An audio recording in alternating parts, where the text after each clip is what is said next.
Hello students, आप सभी का स्वागत है JRF अड्डा चैनल पे। मैं हूं डॉक्टर प्रियंका गुदारा और मैं आपको पढ़ाने वाली हूं CSIR नेट लाइफ साइंसेज के लिए। सो गाइज, यहाँ पे मेरा इंट्रोडक्शन है जो आपको स्क्रीन पे दिख रहा है। मैंने कॉलेज में भी पढ़ाया है और उसके अलावा मैंने CSIR नेट के लिए ही अनअकैडमी चैनल पर भी पढ़ाया है। सो अभी आप लोगों के लिए मैं लेके आई हूँ CSIR नेट लाइफ साइंसेज के लिए पूरा एक कोर्स। JRF अड्डा ऐप के ऊपर आपको ये कोर्स अवेलेबल होगा। CSIR नेट का कंप्लीट कोर्स है और ये अवेलेबल है केमिकल साइंस और लाइफ साइंसेस के अंदर, जिसके अंदर आपको सभी पार्ट्स जो हैं CSIR नेट के तीनों पोर्शन A, B और C तीनों सेक्शन यहाँ पे कवर करवाए जाएंगे और सब्जेक्ट के एक्सपर्ट्स हैं वो आपकी क्लासेस लेंगे। उसके अलावा जो स्ट्रैटेजिकली आपके किस तरह से एग्ज़ाम्स के अंदर जो क्वेश्चन पूछे जाते हैं उसके बेसिस पे आपको जो पूरा कोर्स है वो कवर करवाया जाएगा। किस तरह से क्वेश्चन पूछे जाते हैं, किस यूनिट से, उसी बेसिस पे उसी तरह से आपका जो कोर्स है वो डिज़ाइन किया गया है। आपको डाउट क्लासेस मिलेंगी जहाँ पे आप अपने डाउट्स पूछ सकते हैं। इसके अलावा आपको पूरा अपडेटेड कंटेंट और जो भी कंप्लीट नोट्स हैं PDF फॉर्म में मिल जाएंगे। तो अभी जो है आप लोगों के लिए ये कोर्स अवेलेबल है जो कि 1 नवंबर से आप लोगों के लिए आने वाला है और इसकी वैलिडिटी 12 मंथ्स की होगी। और अभी आप लोगों के लिए ऑफ चल रहा है इस कोर्स को ज्वाइन करने के लिए, जो अभी आपके लिए अवेलेबल है 19,999 रुपीज़ के अंदर। सो गाइज, अगर आप इंटरेस्टेड हो तो आपको करना होगा, सबसे पहले JRF अड्डा की जो ऐप है उसको डाउनलोड करें। डाउनलोड करने के बाद में यहाँ पे जो आपका स्टडी ग्रुप है उसको आपको सिलेक्ट करना होगा। जैसे अगर आपको CSIR नेट का क्लासेस ज्वाइन करना है तो इसको आप सिलेक्ट कर लें, तो आपको ये ले जाएगा इस पेज पे जहाँ आपको अपना जो कंप्लीट कोर्स है वो यहाँ पे आपको सिलेक्ट करना रहेगा। ये सिलेक्ट करने के बाद में ये आपको पेमेंट पेज के ऊपर ले जाएगा, इसके बाद में आपको कोर्स का एक्सेस मिल जाएगा। आज की क्लास की अगर बात करें तो आज हम पढ़ने वाले हैं मेंडेलियन जेनेटिक्स के बारे में। गाइज, अगर हम जेनेटिक्स की बात करें तो कुछ बहुत बेसिक टर्म्स हैं जिनके बारे में आपको पता होना चाहिए। जब आप जेनेटिक्स शुरू कर रहे हैं उससे पहले कुछ बेसिक टर्म्स हैं जो मैं चाहती हूँ कि आप लोगों को एक बार फिर से ब्रशअप करवा दूँ। सबसे पहले हम बात करते हैं क्रोमोसोम्स की, जो आप सभी को मुझे लगता है पता होगा कि जो हमारा सेल है उसके अंदर जो हमारा जेनेटिक मटेरियल है वो क्रोमोसोम की फॉर्म्स में प्रेजेंट होता है, राइट। और इस क्रोमोसोम के ऊपर क्या प्रेजेंट होते हैं? क्रोमोसोम के ऊपर प्रेजेंट होते हैं बहुत सारे जीन्स। तो जैसा कि हम सभी को पता है अप्रॉक्सीमेटली 25,000 जो जीन्स हैं अभी तक ह्यूमन बींग्स के अंदर आइडेंटिफाई हो चुके हैं। और हमारे जो ह्यूमन बॉडी है उसके अंदर अप्रॉक्सीमेटली उसके अंदर 23 जीन्स के 2 सेट प्रेजेंट होते हैं। अगर हम देखें तो अप्रॉक्सीमेट 1000 जीन्स प्रेजेंट हैं हर एक क्रोमोसोम के ऊपर। तो इस तरह ये आपका क्रोमोसोम है जिसके ऊपर जीन्स प्रेजेंट हैं। तो ये तो बात हो गई क्रोमोसोम्स और जीन्स की। अगर हम बात करें अलील की, तो अलील क्या होते हैं? गाइज, अगर अलील को देखें तो जो जीन है उसी के अलग अलग जो टाइप्स हैं उनको हम अलील्स कहते हैं। फॉर एग्जाम्पल, अगर 2 क्रोमोसोम्स हैं, इन दोनों क्रोमोसोम्स के ऊपर ये एक पर्टिकुलर जीन है, ओके, जो कि आपका आई कलर डिसाइड करके जाता है। आई कलर के लिए रिस्पॉन्सिबल ये एक जीन है जो कि दोनों क्रोमोसोम्स के ऊपर प्रेजेंट है। ये वाला जो पर्टिकुलर जीन है ये हो सकता है ब्राउन कलर के लिए रिस्पॉन्सिबल हो, और जो ये दूसरे वाले क्रोमोसोम के ऊपर प्रेजेंट है ये हो सकता है ब्लैक कलर देके जाए। दोनों के दोनों आई कलर के लिए ही हमारे पास में जीन्स अवेलेबल हैं, लेकिन दोनों का जो एक्सप्रेशन है वो अलग है। एक ही जीन के जो वेरिएबल टाइप्स हैं, जो उसका एक्सप्रेशन के अंदर डिफरेंस है, उन्हीं को ही अलील्स हम कहते हैं, राइट। यहाँ पे हमारा जीन किस चीज़ का हो गया? आई कलर का जीन है, राइट।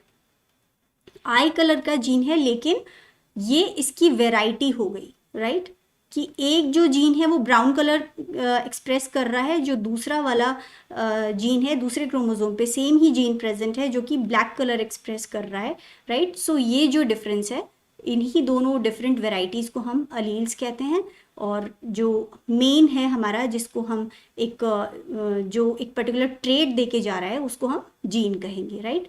सो आई होप ये आपको क्लियर है। अगर हम बात करें अलील के टाइप्स की, तो बहुत सारी तरह के जो अलील्स हैं उनको अलग अलग तरह से क्लासिफाई किया गया है। सो यहाँ पे हम कुछ वेराइटीज़ को जो है डिस्कस करने वाले हैं। सबसे पहले देखिए वाइल्ड टाइप और म्यूटेंट टाइप जो अलील्स हैं उनकी हम बात करेंगे। सो वाइल्ड टाइप क्या होता है, जो नेचर में प्रेजेंट है, नेचुरली जो प्रेजेंट है एक कोई भी ट्रेट, उसको हम वाइल्ड टाइप ट्रेट कहेंगे। और उसके अंदर अगर कोई म्यूटेशन हो जाए, म्यूटेशन का मतलब सपोज फॉर एग्जांपल ये हमारा एक जीन है और इसके अंदर एक सीक्वेंस है ATG, राइट। ये जो है ये किसी फ्लावर का रेड कलर देके जा रहा है।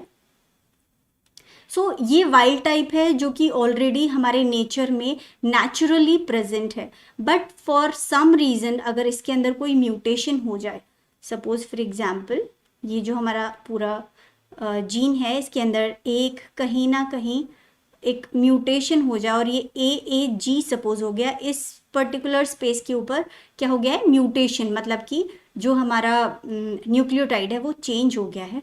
तो अब हो सकता है इसका एक्सप्रेशन कुछ चेंज हो जाए, राइट। सो सपोज अब हो सकता है ये येलो कलर देके जा रहा है। सो इस तरह के जो चेंजेस हैं ये जिस भी पर्टिकुलर जीन के अंदर हो गए या अलील के अंदर हो गए हैं, तो उसी को हम क्या कहेंगे, म्यूटेंट टाइप, जिसके अंदर कुछ चेंज हुआ है, म्यूटेशन हुआ है, वो जो नेचर में प्रेजेंट था उससे कुछ अलग बढ़ गया है। So that is mutant type. So now let's talk about dominant and recessive. So guys dominant gene क्या होगा, सपोज फॉर एग्जाम्पल हमने यहाँ पे दो जीन्स लिए हैं जो कि फ्लावर के, जैसे यहाँ पे बात कर रहे थे, रेड कलर के लिए रिस्पॉन्सिबल है ये वाला जीन, ठीक है ना। और ये जो जीन है ये वाइट कलर के लिए रिस्पॉन्सिबल है। तो इस तरह हमारे जो दोनों के दोनों क्रोमोसोम्स हैं, इनके ऊपर जो जीन प्रेजेंट है जो फ्लावर कलर के लिए रिस्पॉन्सिबल है, इसके दोनों अलग अलग अलील्स हैं, जो एक रेड कलर देके जा रहा है और एक कैसा देके जा रहा है, वाइट कलर देके जा रहा है। सो नाउ ये जो रेड वाला है ये डोमिनेंट अगर है, तो अगर दोनों का एक्सप्रेशन होगा, ठीक है, ये भी अपने आप को एक्सप्रेस करेगा और ये भी एक्सप्रेस करेगा, बट इसमें होगा क्या, इसमें जो आपका रेड कलर है वही मेनली शो होगा। जो रेसेसिव है जो कि वाइट कलर है वो मास्क हो जाएगा, white is masked by the red colour, right. ये क्यों होता है ये हम आगे जाके डिस्कस करेंगे अभी, ओके। बट आप पहले समझ लीजिए कि डोमिनेंट का मतलब क्या है और रेसेसिव का मतलब क्या है, right. Okay, now let's talk about homozygous and heterozygous. So what is homozygous and what is heterozygous. So यहाँ पे ये क्रोमोसोम है, इसके ऊपर जीन्स हैं। सपोज ये जो पर्टिकुलर जीन है ये कोई प्लांट की हाइट को डिस्क्राइब करके जा रहा है। सपोज ये जो है पर्टिकुलर जीन ये डिसाइड करके जा रहा है टॉल प्लांट्स को, राइट। इसको हम डिनोट कर देते हैं D से, ओके। और ये जो दूसरा वाला है ये भी सपोज टॉल के लिए ही रिस्पॉन्सिबल है। सो दोनों के दोनों जो हैं कैसे वाले, डोमिनेंट वाले अलील्स इन दोनों क्रोमोसोम्स के ऊपर प्रेजेंट है। तो जब दोनों ही डोमिनेंट हैं तो ऑब्वियसली ये प्लांट कैसा होगा, टॉल होगा। इसके बाद में एक और भी कंडीशन हो सकती है, राइट, जिसके अंदर दोनों के दोनों ये ड्वार्फ वाले ही अलील्स दोनों प्रेजेंट हैं। अगर दोनों ही ड्वार्फ वाले हैं तो उस कंडीशन में क्या होगा, ये प्लांट कैसा होगा, ड्वार्फ होगा, राइट। सो अब हम बात करते हैं होमोजाइगस। होमोजाइगस का मतलब है कि जो क्रोमोसोम्स का सेट है, जो दोनों सेम क्रोमोसोम्स हैं, दोनों के ऊपर जो अलील हैं वो भी सेम ही प्रेजेंट है, मतलब दोनों या तो डोमिनेंट हैं या फिर दोनों रेसेसिव हैं। तो इन दोनों को हम क्या कहेंगे, होमोजाइगस, ऑलराइट। इन दोनों को क्या कहेंगे, होमोजाइगस अलील्स और होमोजाइगस क्रोमोसोम्स, ठीक है। Now let's talk about heterozygous. So heterozygous में क्या होगा, सपोज ये जो है एक इसके अंदर जो है डोमिनेंट वाला अलील प्रेजेंट है जो टॉल के लिए रिस्पॉन्सिबल है, टॉल हाइट के लिए और दूसरा वाला जो है वो ड्वार्फ हाइट के लिए रिस्पॉन्सिबल है। इस केस में क्या होगा गाइज, इस केस में भी प्लांट टॉल होगा, लेकिन दोनों अलील्स अलग अलग हैं। एक जो है वो टॉल हाइट के लिए रिस्पॉन्सिबल है और जो दूसरा वाला है वो किसके लिए, ड्वार्फ के लिए रिस्पॉन्सिबल है। लेकिन इस ड्वार्फ वाले की जो एक्सप्रेशन है वो क्या हो गई है, मास्क हो गया है, राइट। ओनली जो डोमिनेंट है वो अपने आप को एक्सप्रेस कर रहा है। तो जब दोनों अलील्स अलग अलग प्रेजेंट हैं इस सेट ऑफ क्रोमोसोम में, तो इसको हम, इस कंडीशन को क्या कहेंगे, हीटेरोजाइगस। आई होप आपको समझ में आ गया है होमोजाइगस एंड हीटेरोजाइगस। अब हम बात करते हैं हैप्लॉइड, डिप्लॉइड और ट्रिप्लॉइड। ये आप सभी को मेरे ख्याल से पता होना चाहिए। हैप्लॉइड का मतलब है एक ही जीन, एक ही क्रोमोसोम का जो सेट प्रेजेंट हो अगर, तो उसे हम हैप्लॉइड कहेंगे। इसको एन से शो करते हैं हम, राइट। डिप्लॉइड का मतलब है कि दो क्रोमोसोम यहाँ पे प्रेजेंट रहेंगे एक सेल के अंदर। जो सेम क्रोमोसोम है वो कितने प्रेजेंट होंगे, दो। तो इस कंडीशन को हम क्या कहेंगे, 2n। ट्रिप्लॉइड के अंदर 3 सेट क्रोमोसोम के, सेम क्रोमोसोम के 3 सेट प्रेजेंट होते हैं, राइट। 3 का सेट पूरा होता है, इसको हम डिनोट करेंगे 3n से। और इसी तरह से टेट्राप्लॉइड और आगे भी आप समझ सकते हैं, ठीक है। उस तरह से ये हमारे एलील्स की कुछ जनरल चीज़ें हमने जानी है। अब हम गाइस बात करेंगे क्रोमोसोम्स के बारे में, राइट। अभी तक जो भी हम देख रहे थे वो हम सेम क्रोमोसोम के ऊपर जो जीन्स है उनके अंदर वेरिएशन हो रहा था, ठीक है। यहाँ पे हम सेम ही क्रोमोसोम के ऊपर जो जीन्स के अंदर वेरिएशन है उसके बारे में हमने बात की, वो थे अलील्स। अभी हम बात करने जा रहे हैं homologous and non homologous chromosomes के बारे में। सो यहाँ पे होमोलोगस क्रोमोसोम्स कौन से होंगे, सपोज ये जो 2 क्रोमोसोम हैं ये कौन से हैं, दोनों क्रोमोसोम नंबर 1 और ये भी है क्रोमोसोम नंबर 1। तो ये हो गए homologous chromosomes. They can actually interact with each other, they have the same set of genes on them. तो इनके ऊपर जो जीन्स है वो बिल्कुल सेम है दोनों के ऊपर। हो सकता है उन जीन्स के अलील्स प्रेजेंट हो, मतलब उनका जो एक्सप्रेशन का तरीका है वो अलग हो सकता है, लेकिन जो एक्चुअली जीन्स हैं वो बिल्कुल सेम होंगे दोनों के ऊपर और ये एक दूसरे के साथ इंटरेक्ट कर सकते हैं। इन्हीं को हम कहते हैं होमोलोगस क्रोमोसोम्स। वहीं पे अगर ये 2 क्रोमोसोम्स हैं जिसके अंदर जो ये एक क्रोमोसोम है, क्रोमोसोम नंबर 1 है और दूसरा वाला अगर क्रोमोसोम नंबर 8 है, इन्हें हम कहेंगे नॉन होमोलोगस क्रोमोसोम, क्योंकि इनके ऊपर जो जीन्स प्रेजेंट हैं वो बिल्कुल अलग होंगे, ये एक दूसरे के साथ इंटरेक्ट नहीं कर पाएंगे। सो इन्हीं को हम क्या कहते हैं, नॉन होमोलोगस क्रोमोसोम्स। सो यहाँ पे जैसा हमने मेंशन किया है, pair of chromosomes that have same gene set, ठीक है। और यहाँ पे जो है डिफरेंट जीन सेट अगर प्रेजेंट है तो उनको हम नॉन होमोलोगस क्रोमोसोम्स कहेंगे।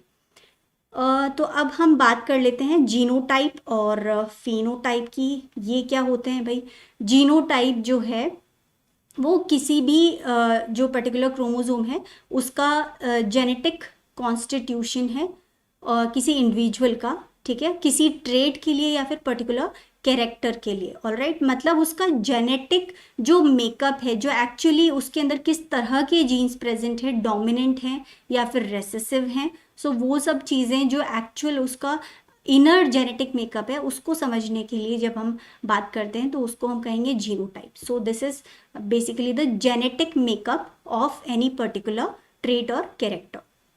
और वहीं अगर हम फिनोटाइप की बात करें, फिनोटाइप क्या होता है, सो वो फिजिकल अपीयरेंस है। जैसे कि हमने अभी अभी बात की थी कि यहाँ पे एक सेट ऑफ क्रोमोसोम है, इसके ऊपर ये जो है ये एक जीन प्रेजेंट है और इसके ऊपर ये वाला जीन प्रेजेंट है, राइट। सो अगर हम इसको ये लिखें, ठीक है, तो ये क्या हो गया, इसका जीनोटाइप है, जेनेटिक मेकअप इसका ये है। लेकिन एक्चुअली इसकी अपीयरेंस की अगर बात करें तो दिखेगा कैसा ये प्लांट बाहर से, अगर हमको इसका जेनेटिक मेकअप नहीं पता है तो ये हमें दिखेगा कैसा, एक्सटर्नल अपीयरेंस कैसी होगी, टॉल दिखेगा। सो उसी को हम फिनोटाइप कहते हैं। जो उसकी एक्सटर्नल अपीयरेंस पे जो ट्रेट शो होके जा रहा है उसके बारे में ही अगर सिर्फ हम बात करें तो वो उसका फिनोटाइप होगा, राइट। सो ये हम बात करते हैं उसकी फिजिकल अपीयरेंस कैसी है, उसे फिनोटाइप कहते हैं। सो गाइज ये थे कुछ कॉमन टर्म्स जो मैं चाह रही थी कि आपको पता होने चाहिए जो भी हम पढ़ने जा रहे हैं क्लास उसमें आगे बढ़ने से पहले। सो चलिए आगे चलते हैं। अब हम बात करते हैं मेंडल्स लॉज ऑफ इनहेरिटेंस की। सो ग्रिगोर जॉन मेंडल ने 3 पॉस्टुलेट्स दिए थे, जो कि हैं law of dominance, law of segregation जिसे law of purity of gametes भी कहते हैं, और लॉ ऑफ इंडिपेंडेंट असॉर्टमेंट। तो इन तीनों के बारे में आज हम पढ़ने जा रहे हैं। सो गाइस, सबसे पहले समझते हैं कि जो मेंडल के लॉज हैं वो किस पे बेस्ड थे? हाइब्रिडाइजेशन एक्सपेरिमेंट्स के ऊपर बेस्ड थे। और जो मेंडल हैं उन्होंने किसके ऊपर एक्सपेरिमेंट्स किए? जो हमारा पी आता है, पाइसम सेटाइवम, उसके ऊपर उन्होंने ये स्टडीज़ की थी। और उन्होंने बेसिकली 7 कैरेक्टर्स को सिलेक्ट किया था इस स्टडी के लिए, जो कि कौन कौन से हैं? Stem height, flower colour, flower position, pod shape, pod colour, seed shape, seed colour. ठीक है। सो इसमें जो स्टेम हाइट है टॉल ड्वार्फ हो गई, flower colour violet and white, flower position axial and terminal, pod shape जो है वो इन्फ्लेटेड या constricted, pod colour green and yellow, seed shape हो सकती है राउंड और रिंकल्ड, और सीड कलर जो है येलो और ग्रीन।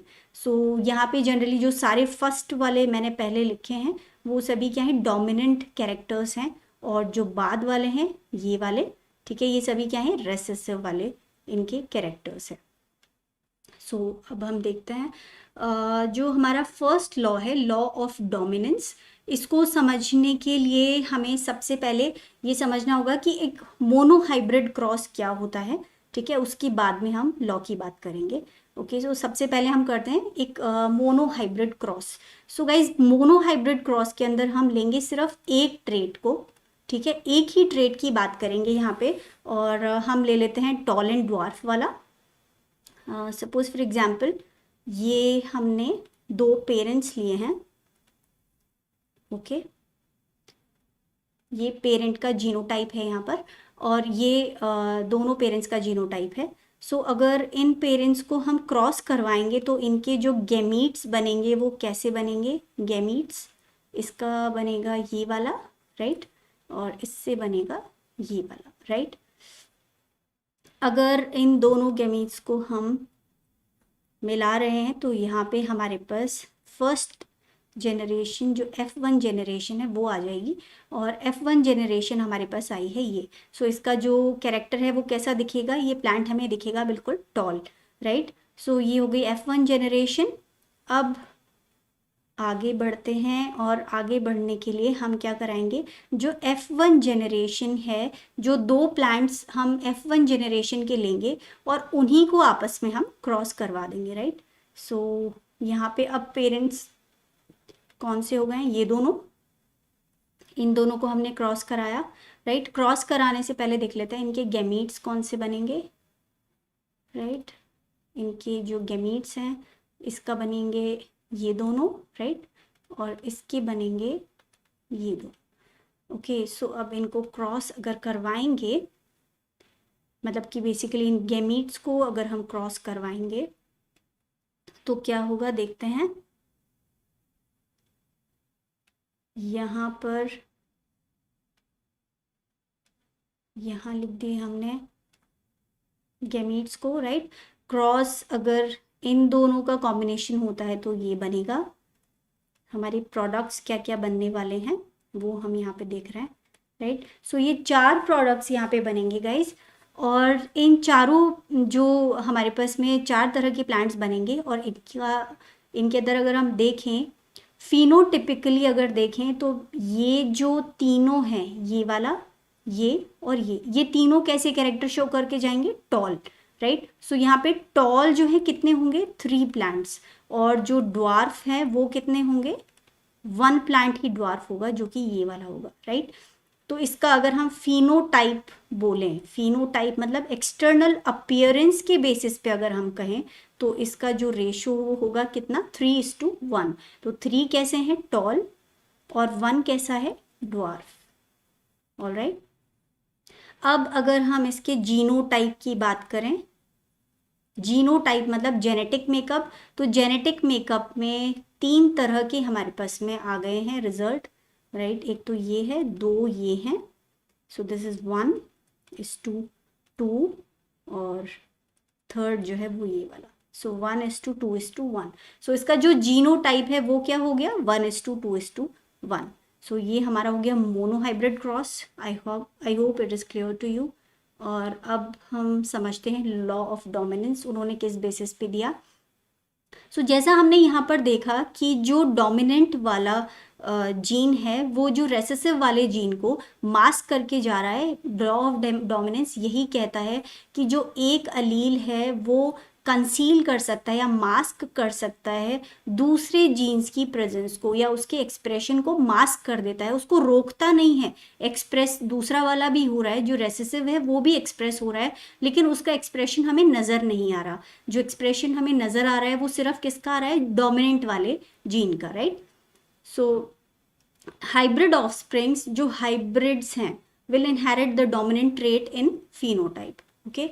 और जो सप्रेस्ड अलील्स हैं वो रेसेसिव अलील्स कहलाएंगे, जो कि अपना एक्सप्रेशन पूरी तरह से नहीं शो कर पा रहे हैं, और जिनका कैरेक्टर दिखेगा वो क्या है, डोमिनेंट अलील्स, जिनका हमें कैरेक्टर पूरी तरह दिखाई दे रहा है, राइट। सो यहाँ पे हम क्या देख रहे हैं, जो एक अलील है वो दूसरे अलील के ऊपर डोमिनेंट हो रहा है। अब इसका कारण क्या है, ये डोमिनेंस क्यों होता है। सपोज फॉर एग्जांपल यहाँ पे हमने ये दोनों ही जीन्स ले लिए जिनकी अभी हमने बात की। ये वाला टॉल कैरेक्टर शो करके जा रहा था और ये वाला ड्वार्फ, राइट। सो यहाँ पे क्या होगा गाइज, इस वाले जीन्स के बेसिकली जो आगे प्रोसेस है उसमें क्या होगा, जीन का सबसे पहले क्या होता है, सबसे पहले होता है ट्रांसक्रिप्शन, राइट। सो इसका जो ट्रांसक्रिप्शन रेट है वो काफ़ी हाई है, और जो इसका ट्रांसलेशन रेट है वो भी काफ़ी ज़्यादा हाई होगा। अगर ट्रांसक्रिप्शन और ट्रांसलेशन रेट हाई है तो इसका मतलब अल्टीमेटली जो हमारा प्रोडक्ट बनता है, प्रोडक्ट क्या बनता है इनसे, प्रोडक्ट बनेगा प्रोटीन। एक्सप्रेशन जो होगा वो किसका होगा, प्रोटीन का। जो प्रोटीन बन रहा है वो भी हाई है, और इस प्रोटीन की वजह से जो अल्टीमेटली हमारे पास प्रोडक्ट बनेगा जो कि कलर ट्रेट शो करके जाता है, जो कलर ट्रेट के लिए रिस्पॉन्सिबल है, वो मॉलिक्यूल का भी एक्सप्रेशन क्या होगा, इसका भी एक्सप्रेशन क्या होगा, बहुत ज़्यादा होगा। मतलब अगर वो मॉलिक्यूल इतनी ज़्यादा क्वांटिटी में बन के जा रहा है, राइट, तो वहीं पे ये जो पर्टिकुलर जो हमारा रेसेसिव वाला है इसके अंदर उसका एक्सप्रेशन जो है, ट्रांसक्रिप्शन रेट यहाँ लो है कंपैरेटिवली, ट्रांसलेशन रेट भी यहाँ पे लो है, और हमारा जो प्रोटीन की वजह से जो अल्टीमेटली प्रोडक्ट बनेगा उसका भी जो एक्सप्रेशन है वो कम ही होगा, क्योंकि कम अमाउंट में प्रोडक्ट बनेगा। सो ये प्रोडक्ट बहुत ही कम बनेगा, और ये जो इतना सारा प्रोडक्ट बना है ये इस इतने से प्रोडक्ट को क्या कर देगा, मास्क कर देगा, उसको दिखने ही नहीं देगा। ऑलराइट, सो यही है लॉ ऑफ डोमिनेंस की जो एक पर्टिकुलर अलील है वो दूसरे वाले को मास्क कर रहा है because of its high rate of production. So guys next law is law of segregation और law of purity of gametes. ये भी हमारे मोनोहाइब्रिड क्रॉस के ऊपर ही बेस्ड है। यहाँ पे ये क्या कहता है कि एक हीट्रोजाइगोट के अंदर जो दो डिफरेंट अलील्स हैं वो एक दूसरे से जो है बिल्कुल अलग अलग सेग्रीगेट होते हैं, मतलब कि मूव होते हैं। जैसा कि हमने यहाँ पे बात की थी, जैसे यहाँ पे हमने बात की थी, ये जो दो पर्टिकुलर जीन्स हैं, राइट, ये दो क्रोमोसोम्स के ऊपर प्रेजेंट है और ये बिल्कुल अलग अलग मूव कर रहे हैं। जैसे कि यहाँ पे ये वाले दो अलील्स हैं जो कि एक सेल के अंदर प्रेजेंट हैं, तो ये दोनों बिल्कुल अलग अलग सेग्रीगेट कर रहे हैं, आप देख सकते हैं, ठीक है। सो this is what law of segregation says कि जो अलील्स हैं वो प्योर हैं और एक दूसरे से अलग अलग मूव करेंगे, एक साथ नहीं जाएंगे। क्यों? क्योंकि दोनों अलग अलग क्रोमोसोम्स के ऊपर प्रेजेंट है, राइट। क्योंकि ये दोनों के दोनों अलग अलग क्रोमोसोम्स के ऊपर प्रेजेंट है। जैसे ये एक क्रोमोसोम सेट है किसी सेल का, और इसके ऊपर ये जो पर्टिकुलर जीन है ये रेड कलर के लिए रिस्पॉन्सिबल है और ये वाला वाइट कलर के लिए रिस्पॉन्सिबल है। जब इस सेल का गैमीट्स बनेंगे, इस सेल से क्या बनेंगे, हमारे गैमीट्स बनेंगे, तो उसके अंदर ये दोनों के दोनों क्रोमोसोम्स जो है अलग अलग मूव करेंगे। तो जब क्रोमोसोम्स अलग मूव कर रहे हैं सो ऑब्वियसली अपने आप ही जो जीन्स हैं वो क्या है, अलग अलग सेग्रीगेट कर रहे हैं, एक दूसरे के ऊपर उनका कोई इफेक्ट नहीं है, एक दूसरे से इंडिपेंडेंटली ये असॉर्ट हो रहे हैं, अलग अलग ये जा रहे हैं, right. So, in a heterozygote, two different alleles segregate from each other during the formation of gametes. ठीक है, gametes formation के टाइम दोनों अलग अलग मूव करेंगे। और मोनोहाइब्रिड क्रॉस अगर हम करवाएं डिप्लॉयड ऑर्गेनिजम्स के अंदर तो उनमें क्या बनेंगे, हैप्लॉयड गेमीट्स बनेंगे ऑब्वियसली। जैसे यहाँ पे ये क्या है, डिप्लॉयड है, और जो हमारे गेमीट्स हैं वो कैसे हैं, हैप्लॉयड हैं। I hope you got it now. जो फ्यूजन ऑफ गेमीट्स है वो रैंडम होगा, जैसा कि हमने अभी मोनोहाइब्रिड क्रॉस के अंदर देखा, राइट, कि सभी का सभी के साथ में फ्यूजन हो सकता है। जो दो अलग अलग पेरेंट्स से गेमीट्स आए हैं वो कोई सा भी गेमीट जो है मदर का वो फादर के कोई सी भी गेमीट्स के साथ में फ्यूज कर सकता है। सो ये हमें कहाँ दिखेगा, law of segregation.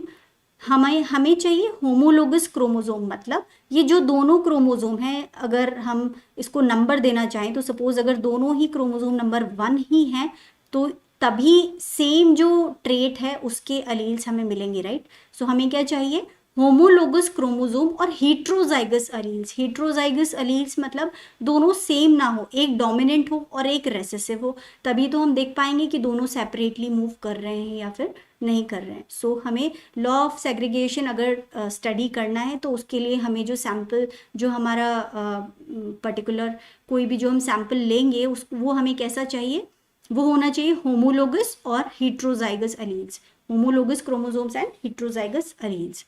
If an individual passes two alleles for a trait character, then both the alleles get separated from each other during gamete formation without altering each other. मतलब ये दोनों एक साथ में प्रेजेंट है, अलग अलग मूव कर गए लेकिन एक दूसरे के अंदर इन्होंने कोई ऑल्ट्रेशन नहीं किया है।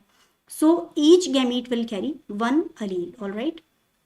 सो इसका जीनोटिपिक रेशियो जो है 1:2:1 होगा और फेनोटिपिक रेशियो 3:1 होगा, जैसा कि अभी आपने मोनोहाइब्रिड क्रॉस के अंदर देखा था। सो अब गाइज मूव करते हैं हमारे थर्ड लॉ की तरफ। उसके लिए हमें पहले समझना होगा डाई हाइब्रिड क्रॉस को। सो डाई हाइब्रिड क्रॉस को देखते हैं। यहाँ पे हम जो पेरेंट ले रहे हैं उनके अंदर हम दो ट्रेड्स को एक साथ में स्टडी करेंगे, मतलब कि यहाँ पे जैसे हमने मोनोहाइब्रिड क्रॉस में सिर्फ एक ही ट्रेड लिया था, यहाँ पे हम पेरेंट के अंदर जो है दो दो ट्रेड्स को हम यहाँ पे लेने वाले हैं, राइट। सो यहाँ पे हमने दो ट्रेड्स लिए हैं, एक तो ग्रीन कलर जो होगा, ठीक है, ये डोमिनेंट वाला है, ये recessive. So this will show yellow color, this will show green color, okay। and जो हमारा दूसरा ट्रेट है वो हमने ले लिया यहाँ पे राउंड, और ये कैसा है, wrinkled, okay. So parents parents को मैं यहाँ लिख देती हूँ। सो जो हम दो पेरेंट्स लेने जा रहे हैं वो कौन कौन से हैं,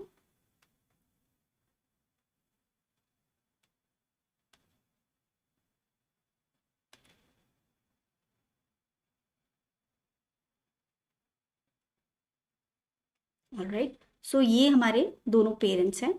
सो इससे जो गैमीट्स बनेंगे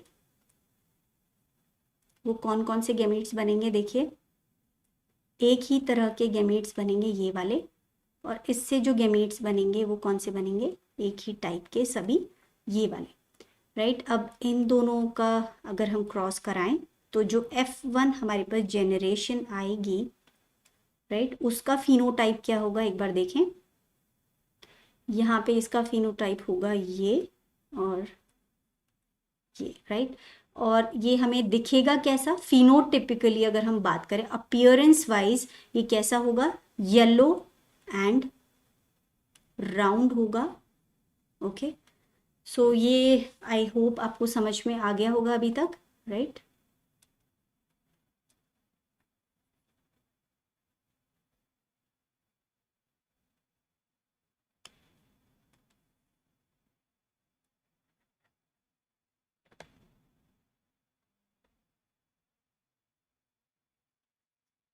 ओके गाइस, सो ये वही F1 जनरेशन जो है यहाँ पे हमारी बन गई है।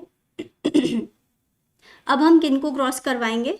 अब हम क्रॉस करवाएंगे F1 जनरेशन को। सो F1 जनरेशन में कौन कौन है देखिए, F1 जनरेशन को ही F1 जनरेशन से हम क्रॉस करवाएंगे। ऑलराइट, सो ये दोनों जो प्लांट्स हैं दोनों कौन से हैं? F1 जनरेशन के प्लांट्स हैं। और इनसे जो हमें गैमीट्स मिलेंगे वो कौन कौन से गैमीट्स मिलेंगे देखिए, समझते हैं। ओके, सो इससे हमें बेसिकली 4 तरह की गैमीट्स मिलेंगे। कौन कौन से? एक ये वाला, राइट, और एक ये वाला, और जो तीसरा है वो हो गया ये वाला, और चौथा ये, राइट। और जो इससे भी सेम ही गैमीट्स, यही वाले सेम गैमीट्स यहाँ पे बनेंगे, चारों गैमीट्स यहाँ पे भी सेम गैमीट्स बनेंगे। ओके गाइज, सो इन दोनों के बीच में क्रॉस होगा, गैमीट्स का आपस में फ्यूजन होगा। सो हम देख लेते हैं, अगर हम इन्हें अरेंज करें तो किस तरह से हम इन्हें अरेंज करेंगे देखिए, राइट।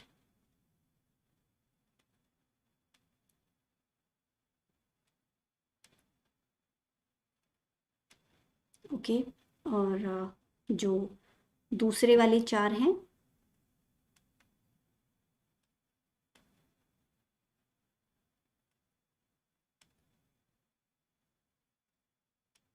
ओके, सो इनको हम जब क्रॉस कराएंगे सो इनसे हमारे पास प्रोडक्ट्स बन के आएंगे। उन प्रोडक्ट्स की हम बात करते हैं कि ये प्रोडक्ट्स किस तरह से बनेंगे। ओके, सो यहाँ पे जो प्रोडक्ट बनेगा वो क्या बनेगा? ये वाला, राइट। यहाँ पे प्रोडक्ट बनेगा ये, यहाँ पे बनेगा ये वाला,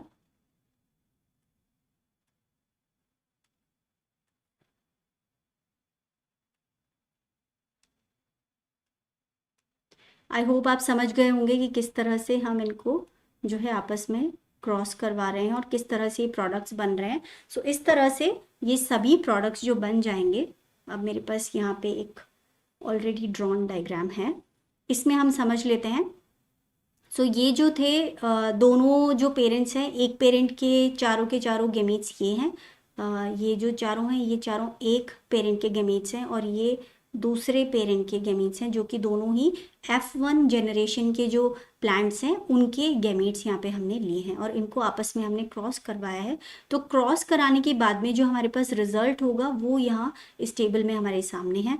ऑलराइट, सो ये गाइस क्या बन के आ रहे हैं, जो अभी हमारे पास प्रोडक्ट्स आ रहे हैं, these are the F2 generation plants. तो F2 जनरेशन में हमारे पास क्या क्या प्रोडक्ट्स आने वाले हैं ये हम देख लेते हैं। ओके, सो अगर हम बात करें, पहले फिनोटिपिकली बात कर लेते हैं कि फिनोटाइप जो है वो हम किस तरह से हम समझेंगे। सो यहाँ पे देखिए, ये जो सभी डोमिनेंट यहाँ पे जीन्स प्रेजेंट है। सो ये जो पर्टिकुलर प्लांट है ये कैसा होगा? ये होगा yellow and round, right, yellow and round.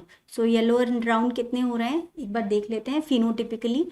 1, then 2, 3, 4, 5, 6, then 7, 8 and 9। सो ये जो 9 अभी अभी मैंने सिलेक्ट किए हैं, ये 9 कैसे हैं? Yellow and round. So yellow and round traits को शो करने वाले हमारे पास कितने प्रोडक्ट्स आए हैं? 9। Okay, so the next result is see this one. So इस वाले में क्या होगा देखिए, जो हमारा कलर है वो तो कैसा है? येलो ही आएगा, बट जो पॉड शेप है वो कैसा आ रहा है? रिंकल्ड। ओके, सो इस तरह के जो हमारे पास में रिजल्ट्स हैं वो कितने आएंगे एक बार समझ लेते हैं।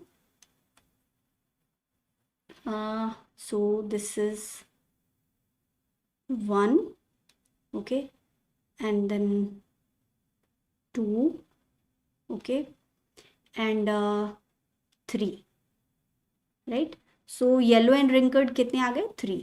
ओके, नेक्स्ट वन इज, अगर हम देखें कि नेक्स्ट वाला कॉम्बिनेशन क्या है, ये वाला देखिए, इसके अंदर जो कलर है वो कैसा आ रहा है, ग्रीन कलर आएगा, लेकिन पॉड का शेप कैसा है, यहाँ पर राउंड शेप है।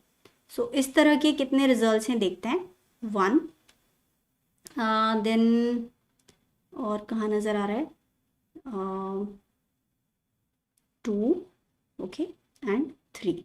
ये जो तीनों हैं ये कैसे हैं, ग्रीन एंड राउंड। सो 3 हमारे पास प्रोडक्ट्स इस तरह के आए हैं। नाउ सिर्फ ये एक ही प्रोडक्ट अब ऐसा बचा है जो कि हमारा कैसा होगा, ये होगा ग्रीन और wrinkled. So green and wrinkled कैसा हो, कितना होगा 1।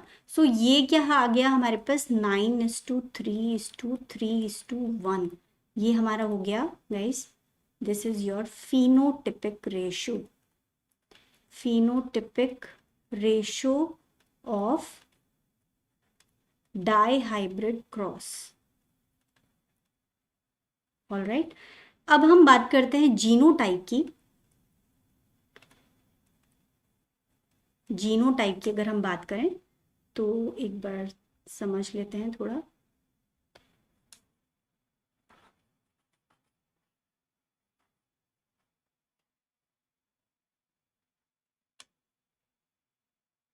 ओके, सो गाइज जो हमारा जीनोटिपिक रेशियो है वो हमारे जेनेटिक मेकअप पे पूरी तरह से डिपेंड करता है।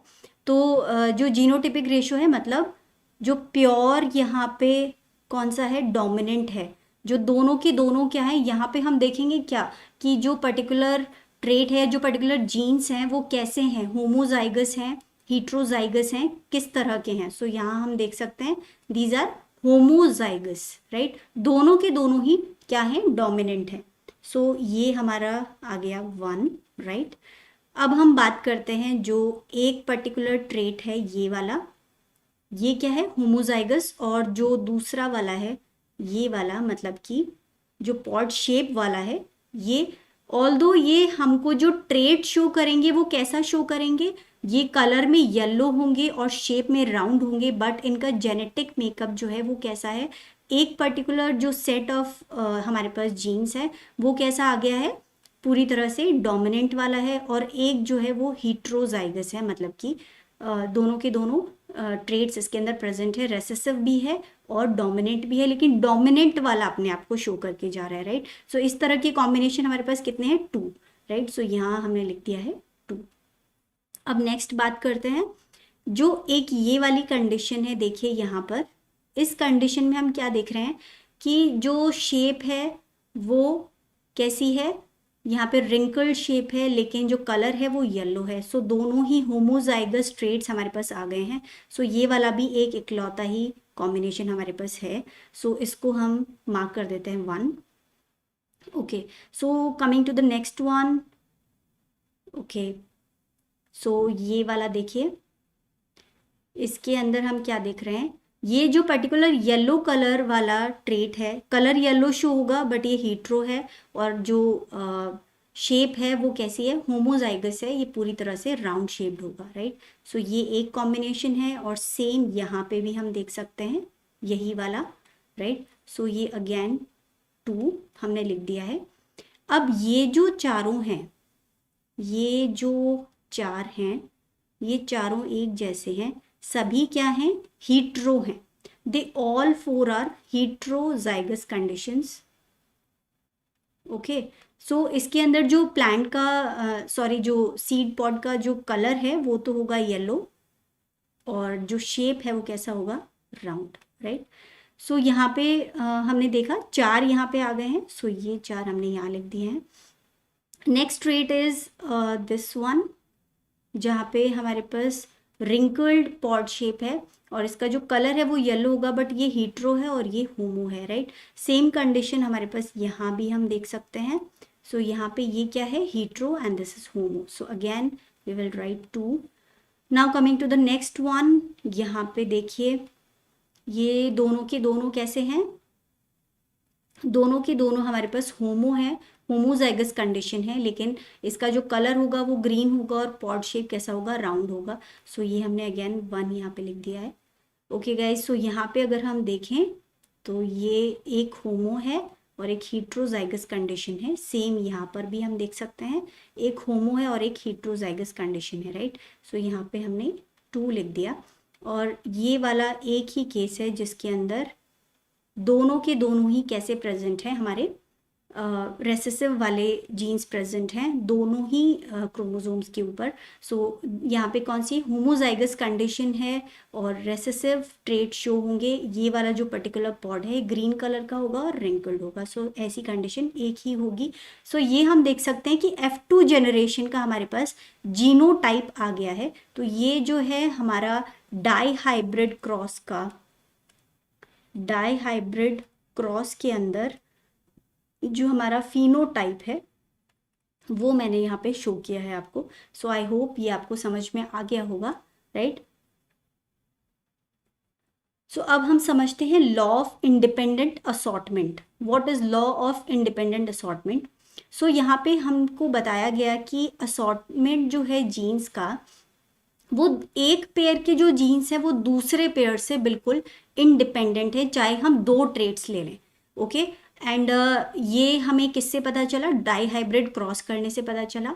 जो मेंडल ने एक्सपेरिमेंट्स किए थे उनके अंदर उन्होंने ये स्टेट किया, each pair of contrasting character moves independently without any influence of other character. जैसे फॉर एग्जाम्पल यहाँ पे राउंड रिंकल्ड और जो येलो ग्रीन चारों के चारों ट्रेट्स हैं वो चारों अलग अलग मूव कर रहे हैं, एक दूसरे को कुछ भी इफेक्ट नहीं डाल रहे हैं।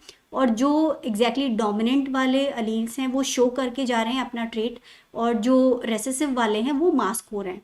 सो इसका मतलब क्या है? हमारे पास 2 क्रोमोसोम्स हैं, दोनों क्रोमोसोम्स के ऊपर जो भी जीन्स प्रेजेंट हैं वो इंडिपेंडेंटली असॉर्ट हो रहे हैं एक दूसरे से, मतलब कोई उनका इंट्रैक्शन नहीं हो रहा है, एक दूसरे को अफेक्ट नहीं कर रहे हैं। So this is what independent assortment law says. But guys अभी जो रिसेंट जो हमारा सिनेरियो है उसके अंदर लॉ ऑफ इंडिपेंडेंट असॉर्टमेंट और लॉ ऑफ डोमिनेंस, ये 2 हैं जो कि यूनिवर्सली एक्सेप्टेड लॉज नहीं हैं। उसका रीज़न क्या है? क्योंकि ये जो लिंक्ड जीन्स हैं, लिंक्ड जीन्स क्या होते हैं? लिंक्ड जीन्स होते हैं, सपोज एक ही क्रोमोसोम पे अगर दोनों ट्रेट के जीन्स प्रेजेंट हों, अगर सपोज आपका जो टॉल वाला था, सपोज यहाँ पे टॉल का ये एक जीन प्रेजेंट है, राइट, और यहाँ पे फ्लावर कलर जो है हमारा रेड का यहाँ पे जीन प्रेजेंट है। अगर ये दोनों एक साथ प्रेजेंट हैं तो इस क्रोमोसोम के साथ ये एक साथ ही मूव करेंगे, जहाँ पे ये जाएगा वहीं पर ये भी जाएगा, ये इंडिपेंडेंटली असॉर्ट नहीं करेंगे। मेंडल की स्टडीज़ पे क्यों उन्होंने लॉ ऑफ इंडिपेंडेंट असॉर्टमेंट दिया? Because he was lucky enough कि उन्होंने जो भी ट्रेट सेलेक्ट किए वो लकीली अलग अलग क्रोमोसोम्स के ऊपर प्रेजेंट थे, कि जब उन्होंने स्टडी की तो उन्हें सभी जो ट्रेट्स हैं अलग अलग असॉर्ट करते हुए नजर आए। उनको लगा कि सभी जो जीन्स हैं वो एक दूसरे के साथ में नहीं, बिल्कुल अलग अलग मूव करते हैं। लेकिन करंट सिनेरियो में ऐसा नहीं है, जो लिंक्ड जीन्स हैं वो एक साथ ही मूव करते हैं, ओके। सो इसलिए इसको हम यूनिवर्सली एक्सेप्टेड नहीं कह सकते हैं, इसके अंदर बहुत सारे एक्सेप्शंस हैं, राइट। सो लिंक जीन्स की वजह से इसे यूनिवर्सली एक्सेप्ट नहीं किया गया है।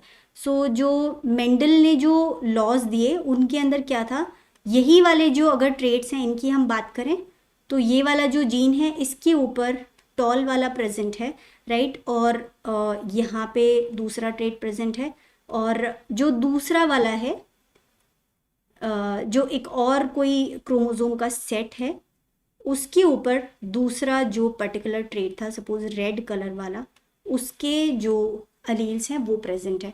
इस केस में ये चारों इंडिपेंडेंटली असॉर्ट कर सकते हैं, राइट, इनका कॉम्बिनेशन अलग अलग हो सकता है, बट इस केस के अंदर ऐसा नहीं हो सकता, क्योंकि अगर इसका जो दूसरा सेट है उसके पास, अगर इसके पास में ये दोनों अलील्स हैं तो हो सकता है इसके पास में ये वाले अलील्स हैं।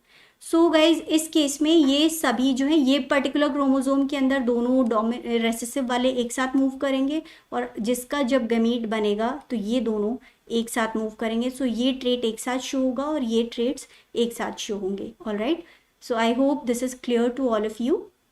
लॉ ऑफ डोमिनेंस भी जो है वो भी यूनिवर्सली एक्सेप्टेड नहीं है, इसके कई सारे एक्सेप्शंस देखे गए हैं।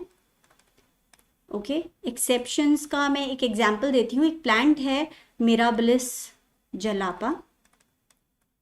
इसमें क्या देखा गया है कि जब रेड कलर वाले प्लांट को क्रॉस किया गया वाइट के साथ में, ओके, तो हमें जो फ्लावर्स मिले वो कैसे थे, पिंक थे। इसका मतलब दोनों के दोनों ट्रेड्स अपने आप को शो करके जा रहे हैं, राइट। सो यहाँ पे जो लॉ ऑफ डोमिनेंस है वो हमें वर्क करता हुआ नहीं नज़र आ रहा है। So this is also not universally accepted. इसके भी कई सारे एक्सेप्शंस हमने देखे हैं।